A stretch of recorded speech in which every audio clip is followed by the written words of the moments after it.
సంవత్సరాల తరబడి ఎన్ని మందులు వాడినా మీ మోకాల నొప్పులు తగ్గట్లేదా? ప్రాణ పెయిన్ క్లినిక్ లో అత్యాధునిక చికిత్స.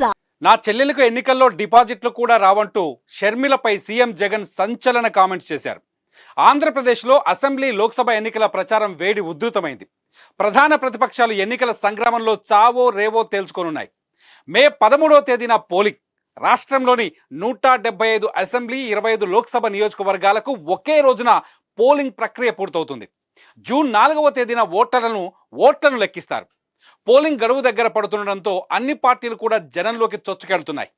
ఇంటింటి ప్రచారం చేపట్టాయి. 2019 నాటి ఎన్నికల్లో సాధించిన పట్టును నిలుపుకోవడానికి అధికార వైఎస్ఆర్ కాంగ్రెస్ పార్టీ వ్యూహాలను రూపొందించుకొని సాగుతోంది. అప్పటి ఎన్నికల్లో వైఎస్ఆర్సీపీ 151 అసెంబ్లీ 22 లోక్సభ స్థానాలను గెలుచుకున్న విషయం తెలిసిందే.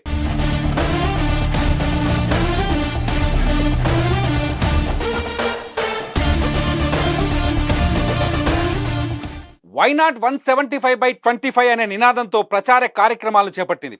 అటు తెలుగుదేశం, జనసేన, భారతీయ జనతా పార్టీ సంకీర్ణ కూటమి ధీటుగా స్పందిస్తోంది. ఆయా పార్టీల అధినేతలు చంద్రబాబు నాయుడు, పవన్ కళ్యాణ్ రాష్ట్రంలో సుడిగాలి పర్యటనలు చేస్తున్నారు. ఏపీలో తనకు పోటీగా రాజకీయాలు చేసేలా తెలంగాణ ముఖ్యమంత్రి రేవంత్ రెడ్డి సైతం వైఎస్ షర్మిలను ప్రభావితం చేశారని జగన్ అంటున్నారు. కడప లోక్సభ నియోజకవర్గం నుంచి కాంగ్రెస్ అభ్యర్థిగా పోటీ చేస్తున్న తన చెల్లెలు వైఎస్ షర్మిల గురించి జగన్ మాట్లాడారు. షర్మిల ఈ ఎన్నికల్లో పోటీ చేయడం ఒక్కటే కాదు, ఆమెకు డిపాజిట్లు కూడా దక్కబోవనే విషయం తనకు బాధను కలిగిస్తోందని చెబుతున్నారు వైఎస్ జగన్. ఈ ఎన్నికల్లో షర్మిల పోటీ చేయాలనుకోవడం సరైన నిర్ణయం కాదని చెప్పుకొచ్చారు.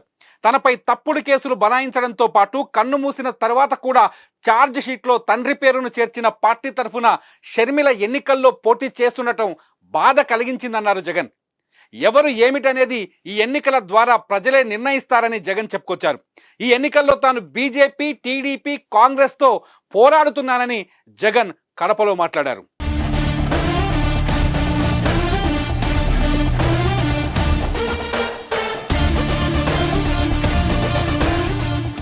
సుమన్ టీవీలో మీ పర్సనల్ అండ్ బిజినెస్ ప్రమోషన్స్ కోసం కింది నెంబర్కి కాంటాక్ట్ చేయండి.